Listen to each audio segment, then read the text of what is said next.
So the book's broken down into 3 sections. First section covers the themes that we see crop up again and again in the stories that we hear and the stories that we tell. The second section is then the journal. And then the third section is kind of tools, further reading, techniques. The front of the book is split into 9 themes: purpose, fear, collaboration, money, side projects, focus, reflection, health and well-being, goals. I mean, each of those themes we've found kind of individually important. Then there's a Q&A, which is very much like our interviews in Ethos, and it's somebody who has lived experience of that. Someone who embodies the spirit of that theme. What's most important is that we have the right tools for us that work for us. The middle section is a journal, a place to reflect, to answer some of the questions that relate to the themes. It helps you take a step back to see something written in black and white. It's more dispassionate, and when you can see it, you can do something about it.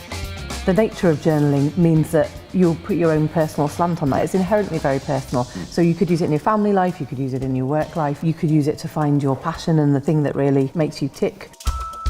The third section is more practical. It's tips, it's resources, it's tools. So it's things that we've used, things that have inspired us, different techniques, tools, exercises. Sleep is not enough anymore to kind of recharge the body. You know, when people talk to you about businesses or work, they talk about marketing and HR and business plans and that sort of thing. Yeah. These are the things that are more difficult because they're more personal, they're more emotional. Particularly true for entrepreneurs, I think. There's that old kind of, you've got to dust yourself back off and roll your sleeves up and get on with it. But no one tells you how to do that. And I often think of the airline example that, you know, we all have heard you have to put your oxygen mask on first before helping others. I think we're all very focused on the future. You always think about what you're doing tomorrow or what you're doing next year or what you're doing at the weekend or what you're doing for New Year's Eve, if you're me.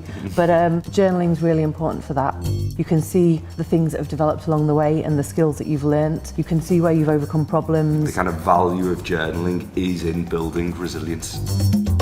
You're not instantly resilient if you haven't been in the past. You have to get used to doing things that make you stronger. It's like a muscle. Having a kind of developed emotional and mental state allows you to do more consistent work, but it also frees up an awful lot of creativity. We spend through the magazine a lot of time speaking to people who are really fulfilled by their work, who are really purpose-driven, who are really passionate. You know, if you want to start a business or if you want to find your creative outlets, these are some of the things that you can do.